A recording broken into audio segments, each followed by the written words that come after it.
Hello दोस्तों, मैं Rakesh Yadav Rakesh the two crown में आपका स्वागत करता हूं। आज का हमारा क्लास मेडिवल हिस्ट्री पर है। मेडिवल हिस्ट्री में मध्यकालीन इतिहास में हम आज पढ़ेंगे मुगल वंश। मुगल वंश की अगर प्रारंभ की बात की जाए, शुरुआत की बात की जाए, तो मुगल वंश 1526 से लेकर 1707 और 1707 से लेकर 1857 दो डेट में बटा हुआ है। ये दो डेट में क्यों है, पहले इसको मैं बताता हूँ आपको। मुगल वंश का अगर प्रारंभ की बात की जाए तो 1526 में स्टार्ट होता है और संस्थापक जो इसका बाबर जरूद्दीन मोहम्मद बाबर थे, इन्होंने मुगल वंश की शुरुआत की। इसके बाद जितने भी सारे अगर कुशल शासकों की बात की जाए तो 1707 तक कुशल शासक थे। 1707 में औरंगजेब की मृत्यु होती है और औरंगजेब की मृत्यु के बाद बहादुर शाह फर्स्ट गद्दी को संभालता है और इसके बाद 1857 बहादुर शाह द्वितीय लास्ट जो है मुगल वंश का शासक होता है। तो इस प्रकार से जो कुशल शासक थे 1526 से लेकर 1757 तक ही थे जो योग्य शासक थे, तो इसलिए यहाँ एक डेट हो गया। और 1707 से लेके इसको उत्तरकालीन मुगल सम्राट भी माना जाता है, 1707 से 1857 तक। तो इसीलिए यह डेट दो डेट में बटा हुआ है। चलिए आगे चलते हैं। अगर मुगल वंश की संस्थापक की बात की जाए तो इसके जो संस्थापक थे बाबर, पूरा नाम इनका मोहम्मद जहीरुद्दीन बाबर था। अगर बाबर के थोड़ा सा जब भारत में आगमन हुआ बाबर का, तो भारत के इतिहास के बारे में अगर देखा जाए तो बाबर के पहले यानी मुगल वंश के पहले भारत में सल्तनत काल, दिल्ली में स्पेशली सल्तनत काल का शासन था और शासक थे इब्राहिम लोदी। इब्राहिम लोदी से उनकी जनता इतनी त्रस्त थी कि बाबर को स्वयं भारत में जो है इन्होंने आमंत्रित किया कि आप आइए और इब्राहिम लोदी से हमें निजात दिलाइए। ठीक ना। तो जनता क्यों त्रस्त थी? उनके चाचा इब्राहिम लोदी के स्वयं आलम खां, मेवाड़ के शासक दौलत खां तथा पंजाब के शासक जो थे दौलत खां, मेवाड़ के शासक एक थे राणा सांगा, इत्यादि लोगों ने स्वयं बाबर को आमंत्रित किया कि आप आइए और हमको इब्राहिम लोदी से निजात दिलाइए। कारण ये था कि लोग इब्राहिम लोदी से खुश नहीं थे, लोग परेशान हो चुके थे। थोड़ा सा बाबर के इतिहास के बारे में जान लेते हैं, इनके जो पूर्वज थे इनके बारे में थोड़ा सा देख लेते हैं। अगर बाबर की बात किया जाए तो बाबर के जो वंशज थे तैमूर, जिसको हम लोग तैमूर के नाम से भी जानते हैं, तैमूर या तिमूर, इनका जो शासन था 8 अप्रैल 1336 से लेकर 18 फरवरी 8 अप्रैल 1336 से लेकर 18 फरवरी 1405 यानी 14वीं शताब्दी में एक तैमूर या तिमूर नाम का एक वंशज था या सम्राट था, जिसका शासन 8 अप्रैल से 1336 से लेकर के 18 फरवरी 1405 तक चला। भारत के स्पेशली आप कह सकते हैं कि एशिया के मध्य एशिया से लेकर के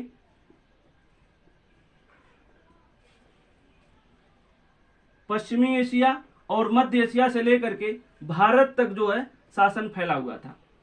किसका? तैमूर का। कब? 8 अप्रैल 1336 से लेके 18 फरवरी 1405 तक यानी 14वीं शताब्दी में। इसी में जो है एक शासक था जिसका नाम था तैमूर या तिमूर, जो तिमूर वंश का संस्थापक था।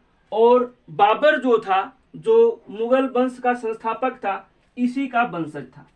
ठीक ना। तो हमने क्या देखा? बाबर के जो वंशज थे वो तैमूर थे, जिन्होंने मध्य एशिया यानी पश्चिम मध्य एशिया से लेकर के मध्य एशिया और भारत तक उसका शासन 14वीं शताब्दी में फैला था और बाबर उसी का क्या था, वंशज था। चलिए थोड़ा सा देख लेते हैं। और जो बाबर है ये चगताई शाखा से संबंधित थे।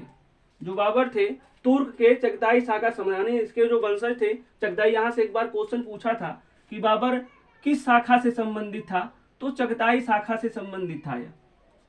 और मुगल की अगर बात किया जाए तो बाबर के जो पिता थे वो तुर्क थे और माता जी जो थी वो मंगोल और चंगेज खानी दोनों को मिलाने के बाद, मंगोल और तुर्कों को मिलाने के बाद जो शब्द एक बनता है बहादुर, और मुगल जो है कौन थे, बहादुर थे। अगर देखा जाए अर्थ की बात तो मंगोल और तुर्कों को मिलाने के बाद एक शब्द बनता है बहादुर। तो मुगल थे वो क्या थे, वो बहादुर थे। संस्थापक इसके मैंने बता दिया बाबर मुगल वंश के। इनका असली नाम था जहरूद्दीन मोहम्मद बाबर, ठीक ना। पिता इनके उमर शेख मिर्जा जो कि एक तैमूर के वंशज, यहाँ पे मैंने आपको पहले ही बता दिया कि तैमूर के वंशज थे जो तुर्क मुसलमान थे। माता इनकी थी कुतलुग निगार खानम, किसकी, बाबर की। और ये क्या थी, मंगोल यानी चंगेज खां की वंशज थी। यानी पिता इनके तैमूर के वंशज थे जिनका नाम था उमर शेख मिर्जा, और माता थी इनकी मंगोल यानी चंगेज खान की वंशज। यानी बाबर में चंगेज खां और तैमूर दोनों का खून बह रहा था, लेकिन बाबर स्वयं को तैमूर का ही वंशज मानता था। इसके पिता उमर शेख मिर्जा फरगना के शासक थे, और फरगना जो कि आपके अफगानिस्तान के क्षेत्र में पड़ता है, तुर्की क्षेत्र में, ठीक ना। इनका जो है अपने पड़ोसियों के साथ जो सगे संबंधी थे, जो अगल बगल के शासक थे, इनका बड़ा संघर्ष चलता था। और उसी में जो है 1494 में एक खुद के इनके जो साले थे उनसे संघर्ष होता है और उसी में इनकी मृत्यु हो जाती है, ठीक ना। कब, 1494 में। जो बाबर के पिता थे उमर शेख मिर्जा, 1494 में इनके खुद से के साले से जो इनका संघर्ष होता है उमर शेख मिर्जा का, जो कि बाबर के पिता हैं, है ना। और उसी में इनकी मृत्यु हो जाती है। और उस समय जो बाबर की उम्र थी 12 वर्ष। बाबर की उम्र कितनी थी, 12 वर्ष, ठीक ना। चलिए देखते हैं जन्म के बारे में। 14 फरवरी 1483 को फरगना में ही बाबर का जन्म होता है। 14 फरवरी 1483 में फरगना में तुर्की क्षेत्र में पड़ता है, बाबर का जन्म होता है। और जिस समय इसकी पिता की मृत्यु होती है 1494 में, 1494 में, इनके खुद के साले से इनका संघर्ष होता है ना। और उसी में इनकी मृत्यु हो जाती है। उस समय बाबर का उम्र जो एज थी 12 वर्ष थी। और आप समझ सकते हैं कि 12 वर्ष की उम्र में बाबर फरगना का शासक बना। बाबर जो है 12 वर्ष की ही उम्र थी इसकी, मात्र महज 12 वर्ष की उम्र में यह फरगना का शासक बना। और चूंकि इसके पिता का और इसके जो अगल बगल के जो पड़ोसी शासक थे बड़ा संघर्ष रहता था, यही कारण है कि जब 12 वर्ष की उम्र में यह शासक बना फरगना का, तो सारी चुनौतियों का सामना इसे भी करना पड़ा, है ना। प्रारंभ में इसके पिता के साथ संघर्ष होता था, और जब ये शासक बना तो इसको भी जो है संघर्ष का सामना करना पड़ा। क्योंकि यह तैमूर का वंशज था, इसके रगों में तैमूर का लहू और चंगेज खान का भी लहू था। जितने भी लड़ाइयाँ होती थी उसमें बाबर शामिल होता था अपने पिता के। और एक कुशल नेतृत्वकर्ता और कह सकते हैं एक अच्छा जाबाज जो है ये सैनिक था बाबर। और 12 वर्ष की उम्र में ही इसने राजगद्दी को संभाला अपने पिता की मृत्यु के बाद, ठीक ना। तो थोड़ा सा देखते हैं कि बाबर के प्रारंभिक संघर्ष क्या थे। हमने क्या सीखा, थोड़ा सा हम एक बार निकाल कर देते हैं कि जो मुगल वंश है वो 1526 से 1707 से लेकर के 1707 से लेकर 1857 तक चलता है। मुगल वंश का जो शासक है वो बाबर है। संस्थापक की बात करें तो बाबर थे। इनका असली नाम जहरूद्दीन मोहम्मद बाबर था। इनके पिता उमर शेख मिर्जा जो कि तैमूर के वंशज थे और तुर्क मुसलमान थे। माता इनकी निगार खानम थी, उतलू निगार खानम, जो कि मंगोल या चंगेज खां की वंशज थी। इनके पिता उमर शेख मिर्जा, जो कि काफी फरगना में संघर्षशील जीवन रहा और उनके खुद के साले के साथ संघर्ष होता है और 1494 में इनकी मृत्यु हो जाती है। ठीक ना। उस समय बाबर की एज जो थी, उम्र थी महज 12 वर्ष की थी और उसी में अपने पिता के मृत्यु के बाद जो है यह क्या होते हैं, फरगना के शासक बनाए जाते हैं और 12 वर्ष की उम्र में ही इनको कई सारी चुनौतियों का सामना करना पड़ता है। ठीक ना। चलिए आगे चलते हैं। बाबर के प्रारंभिक संघर्ष क्या थे, थोड़ा सा हम लोग देखते हैं कि बाबर जब गद्दी को संभालता है तो उस समय उसके पिता की जो मृत्यु हुई थी फरगना के ही क्षेत्र में हुई थी, है ना। और तुर्की की राजधानी जो है एक समरकंद, सबसे पहले 1494 में बाबर समरकंद की राजधानी जो इसकी तुर्की है, तुर्की की राजधानी जो समरकंद है, सर्वप्रथम यहाँ पर आक्रमण करते हैं बाबर 1494 में। और आक्रमण तो किया परंतु सफलता इनको नहीं प्राप्त होती है। ठीक ना।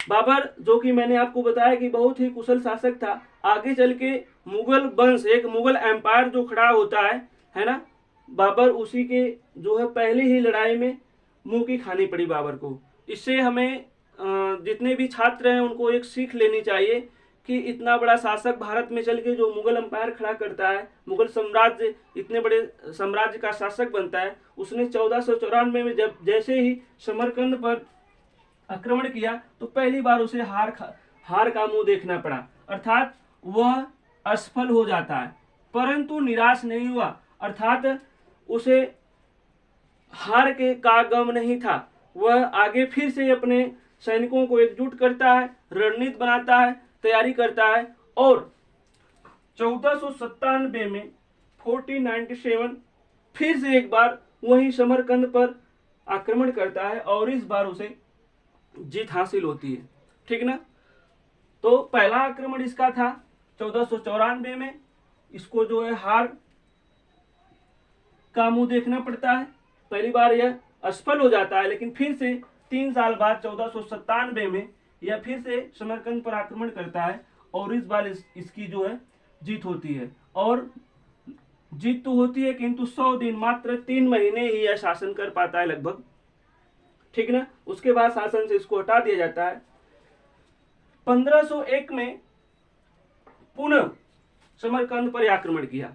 ठीक ना। इसका जो मेन क्षेत्र था, जो इसका ध्यान था, तो सेंट्रल ये समरकंद पर ही शासन करना चाहता था। ठीक ना।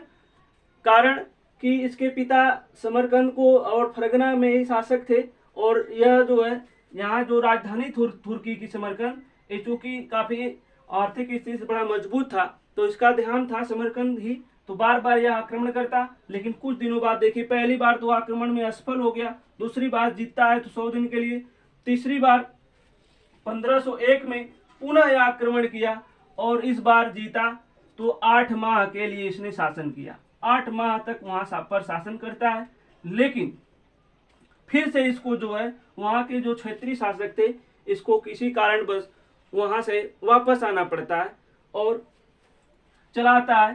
तथा 1504 में काबुल और गजनी, जो कि काबुल आप लोगों को पता है अफगानिस्तान की राजधानी है, गजनी अफगानिस्तान के ही क्षेत्र में पड़ता है, तो समरकंद को छोड़कर इसने काबुल, वही क्षेत्र है अगल बगल, तो यहाँ पर आक्रमण किया और इसे जीत लेता है। 1504 में इसने काबुल और गजनी को अपने शासन क्षेत्र में मिला लेता है, कब्जा कर लेता है। और सबसे इंपॉर्टेंट क्वेश्चन है, 1507 में बाबर बादशाह की उपाधि धारण की। ये बड़ा इंपॉर्टेंट क्वेश्चन है, आप लोग ध्यान दीजिएगा। पूछता है कि 1500 पूछता है मुगल वंश, ऐसा कौन मुगल वंश था या शासक था मुगल वंश में जिसने बादशाह की उपाधि धारण की। एक क्वेश्चन इसलिए इंपॉर्टेंट है कि इसके पिताजी या इसके चाचा जो थे, है ना, वो लोग मिर्जा, उमर शेख मिर्जा या मिर्जा की उपाधि धारण करते थे, लेकिन मुगल वंश में यह पहला ऐसा प्रथम शासक था जिसने बादशाह की उपाधि धारण की।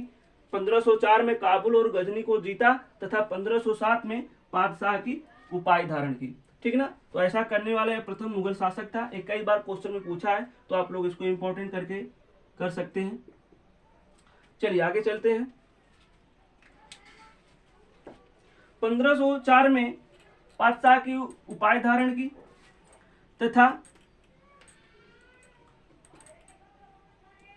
1504 के बाद अगर आगे हम लोग बढ़ते हैं तो 1511 में यह फिर से 1511 में एक बार फिर से यह समरकंद पर आक्रमण किया। फिर से समरकंद को जीतना चाहा, लेकिन सफलता तो इसको मिली, लेकिन 1512 तक आते आते फिर से इसको राजगद्दी से समरकंद से विड्रॉ कर दिया गया, हटा दिया गया। और इस बार बाबर बड़ा निराश होता है और उसे बड़ी निराशा होती है कि ये समरकंद हो सकता है मेरे लायक ना हो। यहाँ पर वह निराश होकर के थोड़ा सा यहाँ से वापस आता है और समरकंद के अलावा दूसरी तरफ सोचता है कि अपना जो है कहीं पर भाग्य आजमाया जाए। ठीक ना, इसी बीच थोड़ा सा हम लोग भारत की स्थिति देख लेते हैं। मैंने प्रारंभ में ही बताया, भारत में सल्तनत काल का शासन था और इब्राहिम लोदी उस समय शासक थे और जनता इनसे बहुत ही, इनकी प्रजा त्रस्त थी। इनके खुद के चाचा जो थे आलम खां वो तथा पंजाब के शासक दौलत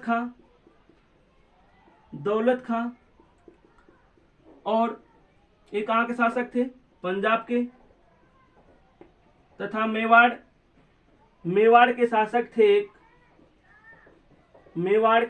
थे राणा सांगा। ये स्वयं तीनों ने मिल करके बाबर को न्योता दिया कि आप भारत पर आइए और इब्राहिम लोदी से हमें क्या करिए, निजात दिलाइए। बाबर भी यहाँ से समरकंद से उब चुका था, यहाँ पे बार बार आक्रमण करता, लेकिन इसे किसी तरह से वहां से हटा दिया जाता था। तो बाबर भी उब चुका था। और इधर भारत में भी अगर दक्षिण भारत की बात किया जाए तो बहमनी और विजयनगर साम्राज्य थे जो आपस में टूट चुके थे और जितने भी अक्सर अधिकांश जो मुस्लिम शासक थे ये भी आपस में इनका जो बनती नहीं थी, आपस में ये लोग संघर्ष करते रहते थे। और भारत में किसी भी बाहरी क्षेत्र का आक्रमण का ये बहुत ही समझ सकते हैं कि अच्छा और सुनहरा मौका था, मतलब अनुकूल परिस्थितियां थी। ठीक ना, तो इस तरह से 2012 में निराश होने के बाद जैसे ही इन लोगों ने भारत में आक्रमण करने के लिए बाबर को न्योता दिया और पहली बार क्वेश्चन यहाँ से पूछा है कि बाबर ने भारत में पहली बार आक्रमण कब किया, तो आप लोग बताइएगा 1519 में। मैं इसको मिटा देता हूं ऊपर का, आप लोग स्क्रीनशॉट ले लीजिए। मैं ऊपर इसको मिटा रहा हूं, ऊपर देखते हैं।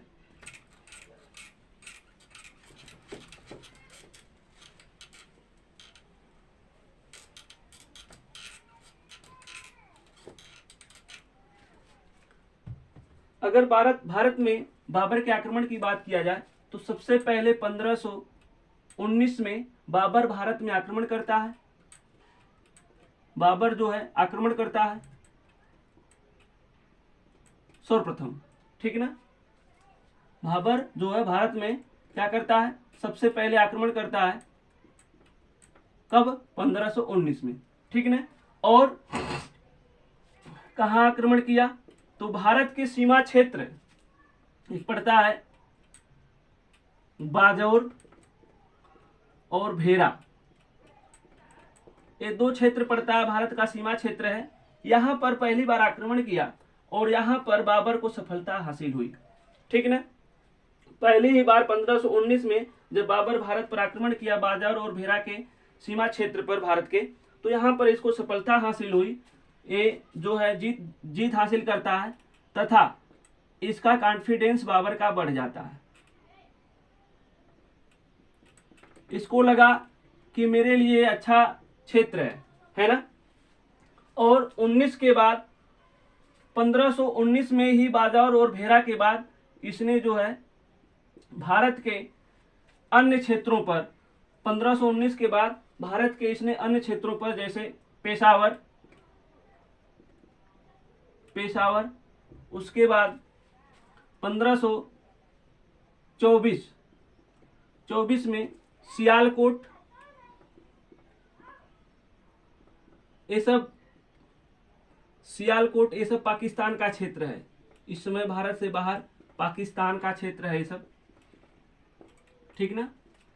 1519 में सर्वप्रथम बाजार और भेरा पर आक्रमण किया। उसके बाद 1519 में ही पेशावर, पंजाब के, ये सब पाकिस्तान का ही क्षेत्र है। सियालकोट पाकिस्तान के क्षेत्र में पड़ता है, सियालकोट। उसके अलावा लाहौर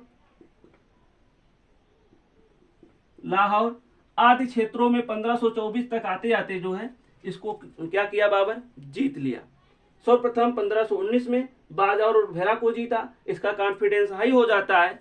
और उसके बाद 1524 में सियालकोट, लाहौर है ना, पेशावर आदि क्षेत्रों पर इसने क्या कर लिया, कब्जा कर लिया। तो इस तरह से इसने जो है कई सारे युद्ध जीता और भारत में जो है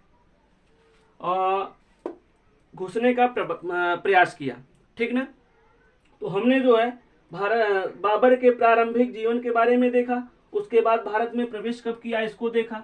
इसके अलावा अपने आक्रमण के क्रम में बाबर ने कई सारे युद्ध भी किए, तो थोड़ा सा हम इसको भी देख लेते हैं।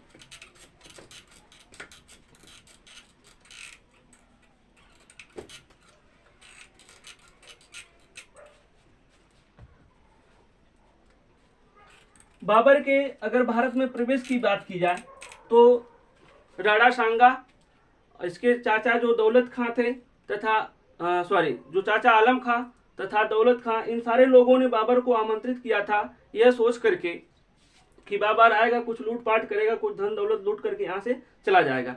लेकिन जैसे ही बाबर भारत में प्रवेश किया 1519 में, उसने छोटे छोटे क्षेत्रों को जीता और उसके बाद उसको लगा कि मुझे भारत में जो है कुछ अनुकूल परिस्थितियां हैं मेरे लिए।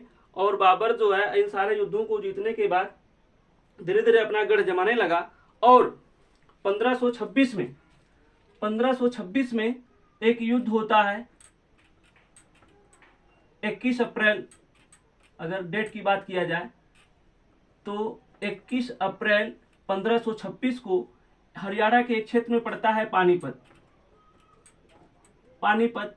यहाँ पर बाबर जो है ये पहली लड़ाई उसकी, ये चौथी, मेरे ख्याल से चौथी लड़ाई थी। ये छोटे मोटे क्षेत्रों पे उसने आक्रमण तो किया ही था, ये चौथी उसकी लड़ाई थी पानीपत पर। और यहाँ पर इसने जो पहला युद्ध जीता, किसको हराया, जो युद्ध होता है यह पहले देख लीजिए, बाबर और इब्राहिम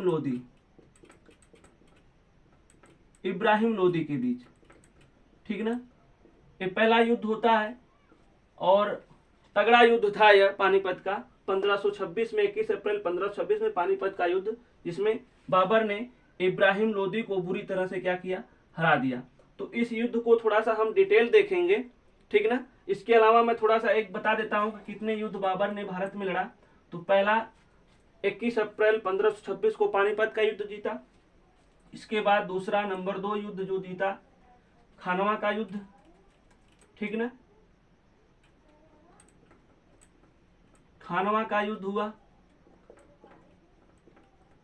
एक कब हुआ, 1527 में। डेट की बात किया जाए अगर तो 16-17 मार्च, ये 2 डेट में है। 16 से 17 मार्च 1527 को द्वितीय युद्ध हुआ है खानवा का युद्ध, जो राणा सांगा और बाबर के बीच, इसमें बाबर की जीत होती है। अभी मैं ये थोड़ा सा बता दे रहा हूँ चारों पांचों युद्ध बाबर के, इसको डिटेल से फिर मैं बताऊंगा क्योंकि यहाँ पे सारे इंपॉर्टेंट क्वेश्चन आते हैं कुछ, तो इसको हम डिटेल देखेंगे। थोड़ा सा मैं खाका केवल बना रहा हूँ। तो इसमें दूसरा युद्ध जो होता है खानवा का युद्ध 1527 में राणा सांगा और बाबर के बीच, जिसमें बाबर विजयी होता है। तीसरा इसका युद्ध था चंदेरी का युद्ध, चंदेरी का युद्ध ये होता है 29 मार्च 1528 को। 29 मार्च 1528 को किसके बीच? तो ये होता है मेदिनी राय, मेदिनी राय और बाबर के बीच में, इसमें भी बाबर विजयी होता है। मेदिनी राय कौन थे? तो राणा सांगा के एक सेनापति थे जो खानवा के युद्ध में मेदिनी राय राणा सांगा की हेल्प की थी। और इस युद्ध के बाद बाबर इन्हें कहा कि आप आत्मसमर्पण कर दीजिए, लेकिन चंदेरी में इन्होंने आत्मसमर्पण नहीं किया और 1528 में 29 मार्च 1528 को एक बार फिर से बाबर ने युद्ध किया और मेदिनी राय को परास्त किया। एक युद्ध और लड़ा था बाबर, घाघरा का युद्ध। घाघरा का युद्ध ये कब हुआ था? तो नोट कर लीजिए आप लोग, 6 मई 1529 को घाघरा का युद्ध हुआ था। 6 मई 1529 को किसके किसके बीच? एक था महमूद लोदी, अफगान शासक था यह, महमूद लोदी और बाबर के बीच ये युद्ध होता है 6 मई 1529 को। इसमें भी बाबर विजयी होता है और महमूद लोदी को जो है हरा देता है। तथा 1530 में जो है 6 दिसंबर 1530 को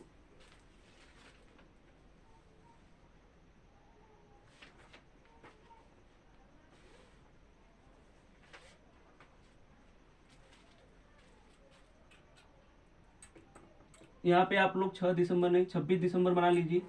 26 दिसंबर 1530 को बाबर की मृत्यु हो जाती है। तो हमने बाबर के कुछ शुरुआती जीवन के बारे में देखा। बाबर के वंशज कौन थे? तो तैमूर थे, जिनका मध्य पश्चिमी एशिया से लेकर के मध्य एशिया तथा भारत तक जो है उनका शासन फैला हुआ था, ठीक ना। उसी का वंशज था बाबर। इसके पिता जो उमर शेख मिर्जा, माता जी कुतलुग निगार खानम है ना, जो कि चंगेज की वंशज थी। इसके पिता जो उमर शेख मिर्जा जो है तैमूर के वंशज थे। तो इस तरह से बाबर में दोनों का खून जो है बसा हुआ था। अगर थोड़ा सा परिचय की बात करें तो बाबर जो है चगताई शाखा से संबंधित थे, ठीक ना। जन्म इनका 14 फरवरी 1483 को फरगना में हुआ था। पिता के मृत्यु 1494 में पिता की मृत्यु के बाद बाबर शासक बनता है 12 वर्ष की उम्र में, ठीक ना। तो ये कुछ चीजें हमने उसके जीवन से संबंधित देखी। उसके बाद भारत में मैंने आपको बताया भारत की स्थिति अगर, तो बाबर जब भारत में 1519 में प्रवेश किया, पहली बार बादौर और भेरा पर आक्रमण करता है, तो उस समय दिल्ली में सल्तनत काल का शासन था। इब्राहिम लोदी शासन कर रहे थे उस समय।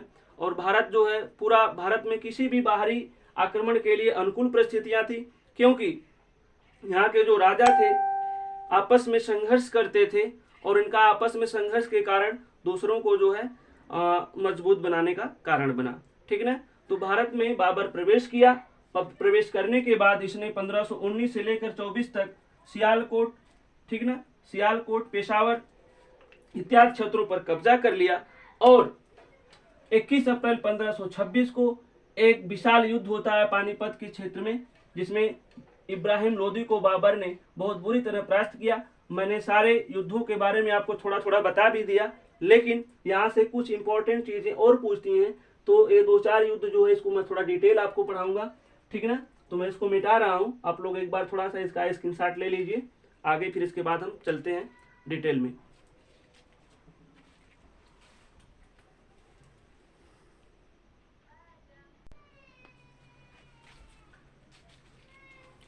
पानीपत का प्रथम युद्ध 21 अप्रैल 1526 को बाबर और इब्राहिम लोदी के बीच लड़ा गया।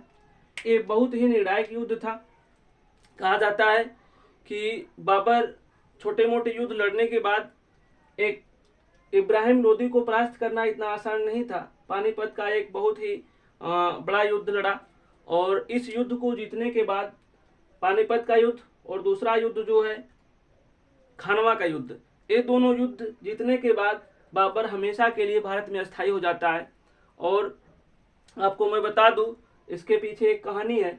पानीपत का जो युद्ध होता है इब्राहिम लोदी और बाबर के बीच, ये युद्ध बाबर के लिए जितना आसान नहीं था, क्योंकि कहा जाता है कि इब्राहिम लोदी के पास करीब 1.5 लाख सैनिक थे और बाबर के पास मात्र 12 से लेकर के 20,000 तक केवल सैनिक थे। अब आप समझ सकते हैं कि 1.5 लाख सैनिकों पर, 1.5 से 2 लाख सैनिकों पर 12,000 सैनिक कैसे भारी पड़े। आप अपना सोच सकते हैं, इमेजिन करिए कि कितना कुशल नेतृत्व करता था बाबर, कितना अच्छा से नेतृत्व किया। और इतना ही नहीं, दोपहर तक जाते जाते, दोपहर होते होते इस युद्ध को बाबर पूरी तरह से जीत लिया। ठीक ना। तो क्या ऐसी कलाकृतियां अपनाई बाबर ने, क्या ऐसे कुछ अलग कारनामे किया कि 1.5 लाख सेना पर इसके 12,000 सैनिक भारी पड़े। इसको हम डिटेल देखते हैं। ठीक ना। चलिए, कहा जाता है कि बाबर को पता था कि अगर मैं इब्राहिम लोदी को हरा देता हूं तो मेरे लिए एक गोल्डन चांस हो जाएगा भारत में हमेशा के लिए रुकने का।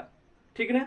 तो इसे पता था कि इब्राहिम लोदी को हराना आसान नहीं है, इसलिए कहा जाता है कि अगर आपके पास कोई चांस ना हो, कोई अवसर ना हो, कोई जगह ना हो कहीं जाने का, तो आप कोई न कोई रास्ता तलाश ही लेते हैं। यही हाल हुआ बाबर का। बाबर ने पूरा जोर लगा दिया इस युद्ध को जीतने के लिए। ठीक ना।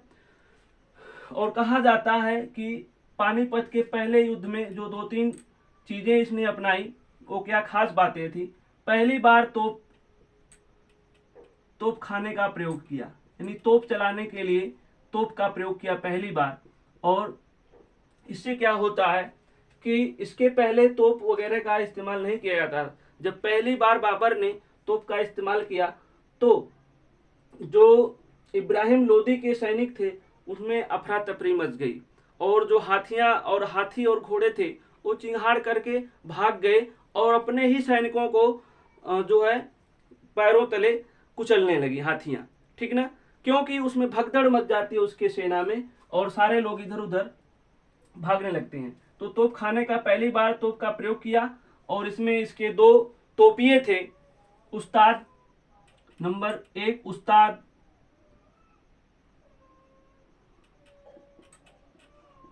अली कुली, उस्ताद अली कुली और उस्ताद मुस्तफा।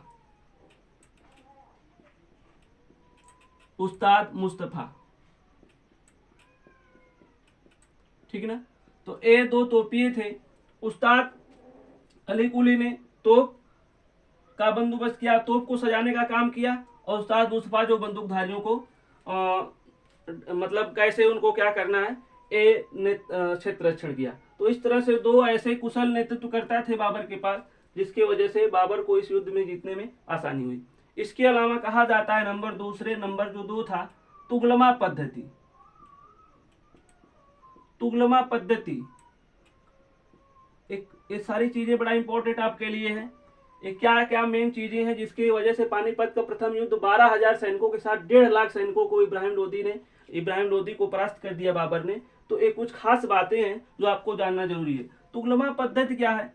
जिस प्रकार से आप लोगों को पता होगा, महाभारत के युद्ध में कौरवों ने अभिमन्यु को एक चक्रव्यूह की रचना करने के बाद द्रोणाचार्य के द्वारा इसको बुरी तरह से परास्त कर दिया गया था। कुछ ऐसा ही ये तुगलमा पद्धति था, जिसको एक उज़्बेगान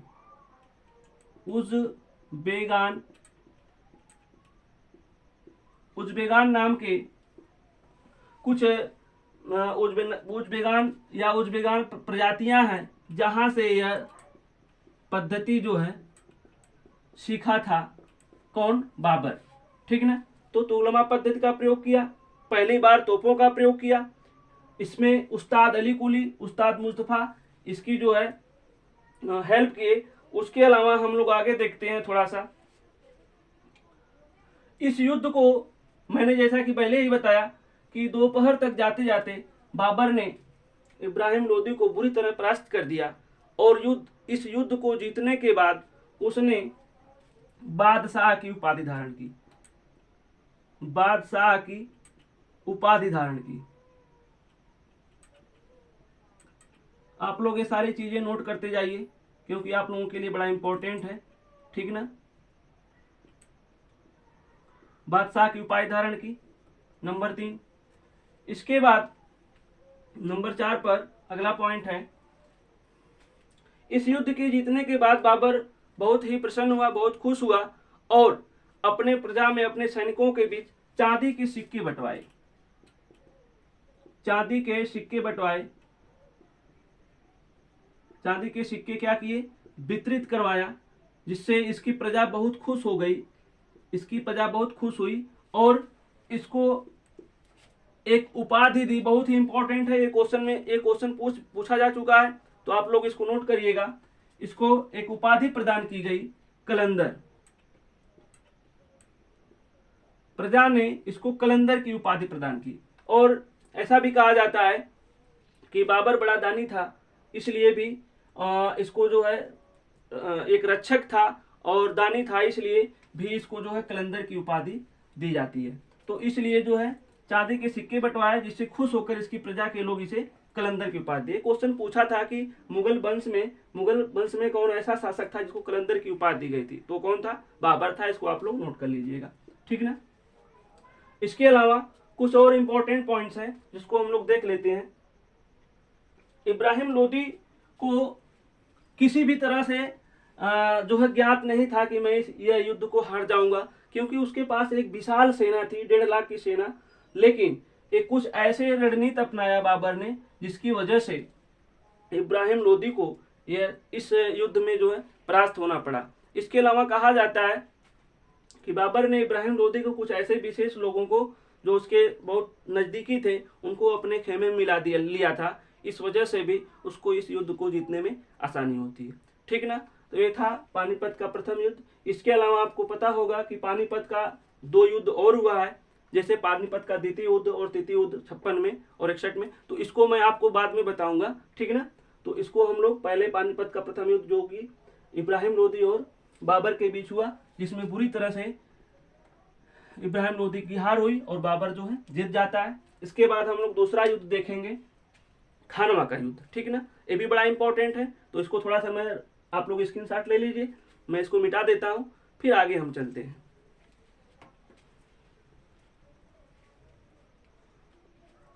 ठीक है, मैं इसको मिटा देता हूं।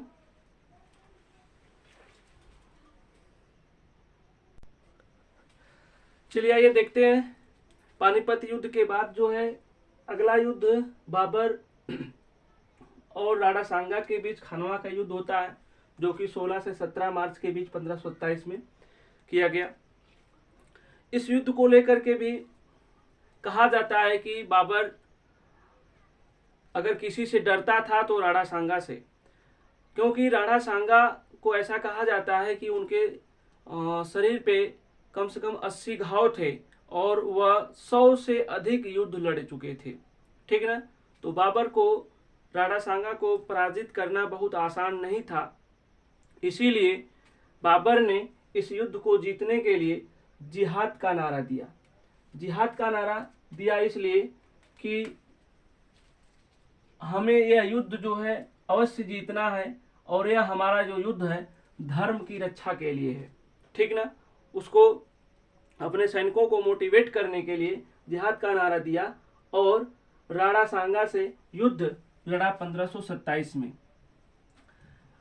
यह खानवा का युद्ध जो है कहा जाता है आगरा से 35 किलोमीटर दूर परवन नदी किनारे लड़ा गया, जो कि बहुत ही आप कह सकते हैं कि निर्मम और बहुत ही भयावह युद्ध था, क्योंकि इस युद्ध को जीतने के बाद खानवा में जो है राजपूतों के सिरों की एक पिरामिड बना दी गई।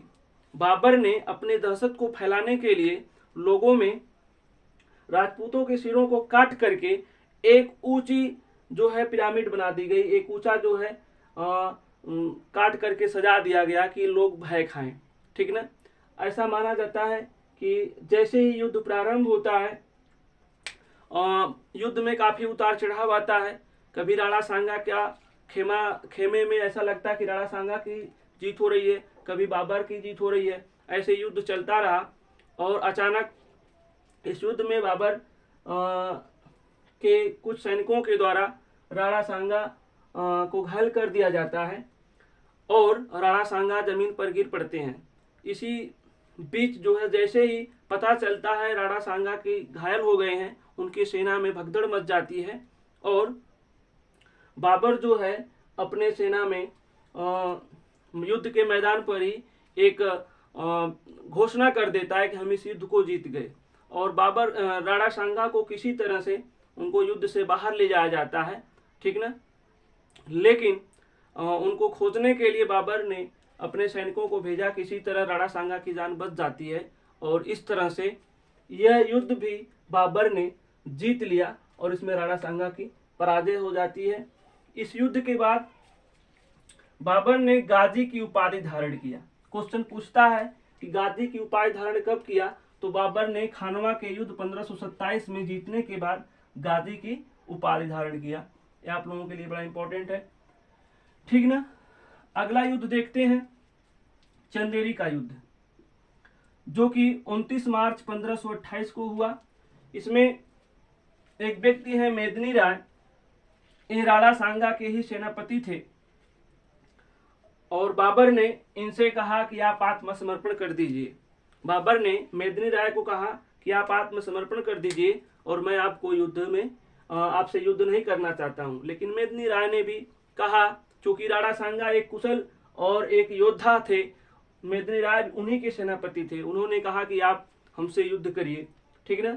इस वजह से 29 मार्च 1528 को चंदेरी का युद्ध होता है, जो कि मालवा और बुंदेलखंड के सीमा पर एक ही बहुत ही व्यापारिक और राजनीतिक केंद्र है। ठीक ना। और यहाँ पर जो है एक युद्ध होता है जिसमें मेदिनी राय को बाबर ने पराजित कर दिया। इस प्रकार पानीपत के युद्ध में भी बाबर ने इब्राहिम लोदी को, खानवा के युद्ध में राणा सांगा को और चंदेरी के युद्ध में 29 मार्च 1528 को मेदिनी राय को पराजित किया। एक क्वेश्चन आपसे पूछता है, बाबर के द्वारा किस युद्ध में यह डिसीजन हो गया कि बाबर हमेशा के लिए मुगल वंश का जो है कह सकते हैं कि आरंभ हो गया, या बाबर हमेशा के लिए भारत में बस गया। तो खानवा का युद्ध जैसे ही समाप्त होता है, खानवा के युद्ध में जैसे ही बाबर विजेता होता है, बाबर हमेशा के लिए भारत में बस जाता है तथा इनके इब्राहिम लोदी के चाचा आलम खां, दौलत खां तथा राणा सांगा के अरमानों पर पानी फिर जाता है। इनको लगा कि बाबर यहाँ से चला जाएगा, लेकिन वह हमेशा के लिए यहाँ पे अस्थायी हो जाता है और यह युद्ध था खानवा का युद्ध। इसके बाद तो बाबर का मुकाबला करने वाला कोई नहीं बचा। एक कहा जाता है कि चंदेरी के खानवा के युद्ध में जैसे ही बाबर राणा सांगा घायल हो जाते हैं, तो उनको जब लाया जाता है तो बाबर से युद्ध करने के लिए राणा सांगा ने फिर से जो ठानी, क्योंकि खानवा के युद्ध में हारने के बाद उनको बड़ी शर्मिंदगी हुई उनके हार से, है ना। तो उन्होंने फिर से जो है युद्ध करने के लिए ठानी। लेकिन जो उनके करीबी थे, जो उनके दरबारी कुछ थे, वह युद्ध करने के पक्ष में नहीं थे। इसीलिए जब राणा सांगा ने युद्ध करने के लिए आह्वान किया तो उनको चोरी से कुछ लोगों ने जहर दे दिया, जिसकी वजह से राणा सांगा की मृत्यु हो जाती है। ठीक ना। उसके बाद जो है चंदेरी के युद्ध में मेदिनी राय को बाबर ने पराजित कर दिया तथा मेदिनी राय की 2 पुत्रियां थीं, जिनको इस युद्ध को जीतने के बाद बाबर ने अपने एक पुत्र कामरान तथा हुमायूं को भेंट स्वरूप प्रदान किया। ठीक ना। चलिए आगे चलते हैं। अगला युद्ध होता है घाघरा का युद्ध और ऐसा कहा जाता है कि इस युद्ध के लिए बाबर तैयार नहीं था। यह उसका अंतिम भी युद्ध है, लेकिन कुछ अफगानी शासक, जैसा कि यहाँ पे लिखा है महमूद लोदी, यह बार बार बाबर के सीमा रेखा में ये लोग प्रवेश करते थे, जिससे परेशान होकर बाबर को यह युद्ध करना पड़ा, या इसका अंतिम युद्ध भी था। किंतु जैसे ही बाबर ने महमूद लोदी को आक्रमण के लिए ललकारा, वैसे ही महमूद लोदी जो है अपने सीमा क्षेत्र को छोड़ करके फरार हो जाता है। ठीक ना। इस तरह से यह युद्ध जो है 6 मई 1529 को हुआ, जो कि घाघरा नदी के किनारे हुआ था। इसको भी बाबर जो है जीत लेता है। तो पानीपत का युद्ध 21 अप्रैल 1526 को, खानवा का युद्ध 1527 को, चंदेरी का युद्ध 1528 को और घाघरा का युद्ध 1529 को। ठीक ना। इस तरह लगातार 4 युद्ध में जो है बाबर को सफलता हासिल होती है और लास्ट में 26 दिसंबर 1529 को इसकी मृत्यु हो जाती है। ठीक ना। तो कहा भी जाता है, ट्रिक है, पानीपत के युद्ध और सारे युद्धों को मिला करके कहा एक ट्रिक बनाया गया है। आप लोग भी इसको जानते ही होंगे, नोट कर लीजिए। बाबर के बारे में कहा जाता है कि बाबर ने पानी पिया, खाना खाया,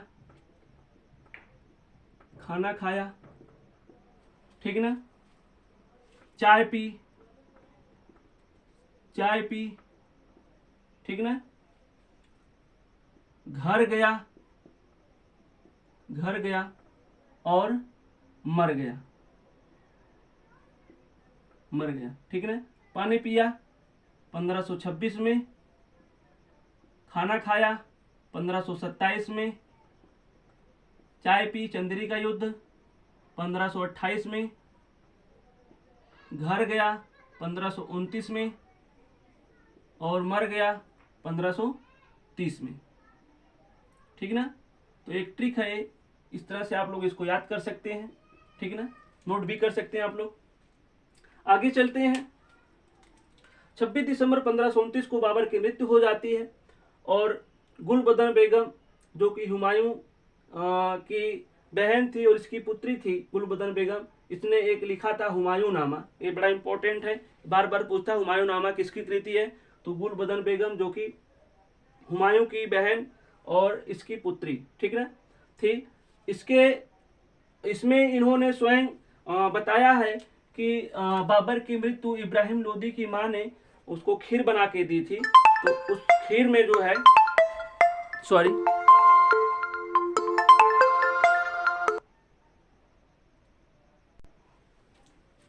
ऐसा कहा जाता है कि उस खीर को खा लेने से जो है बाबर की मृत्यु हो जाती है। ठीक ना। बाबर की मृत्यु के बाद उसके शव को आगरा के आराम बाग में, सबसे पहले इसके शव को आगरा के आराम बाग में और फिर काबुल में क्या किया जाता है, दफना दिया जाता है।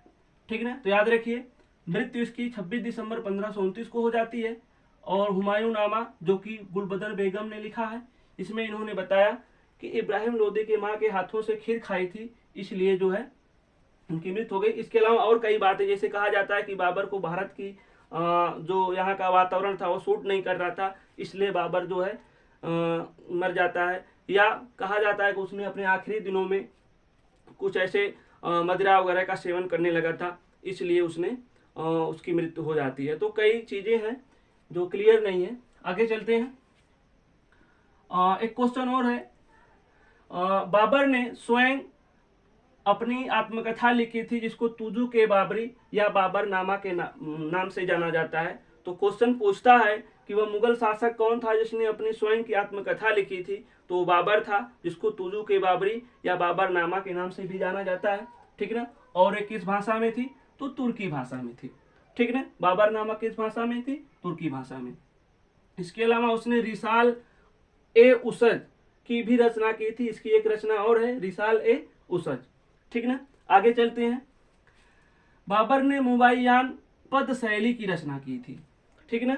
बाबर ने मुबाय्यान पद शैली की भी रचना की थी। इसके अलावा शाहरुख नाम के एक चांदी का सिक्का भी बाबर ने चलवाया था। तो बाबर के द्वारा कुछ ऐसे कार्य हैं जिसको उसने किया था। स्वयं अपना बाबरनामा लिखा जो कि तुर्की भाषा में था, रिसाल ए उसज की रचना की, मुबाय्यान पद शैली की रचना की। इसके अलावा शाहरुख नाम का एक चांदी का सिक्का भी चलवाया था।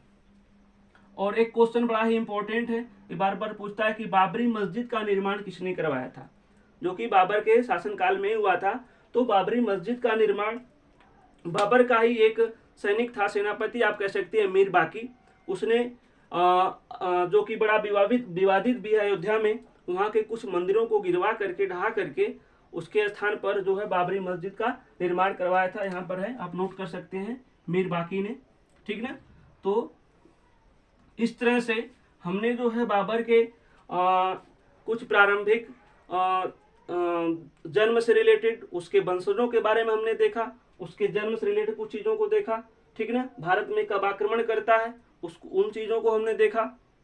बाबर के द्वारा लड़े गए कुछ इंपॉर्टेंट युद्ध हैं जो परीक्षा में कई बार पूछा है। तो मैं आशा करता हूं कि आप लोगों को ये क्लास समझ में आया होगा। आप इसको एक बार बुक से अवश्य पढ़ें, ठीक ना। और वीडियो को एक बार जरूर देखें, फिर से एक बार 2 बार, ताकि आपका जो है जो डाउट्स हैं क्लियर हो जाए।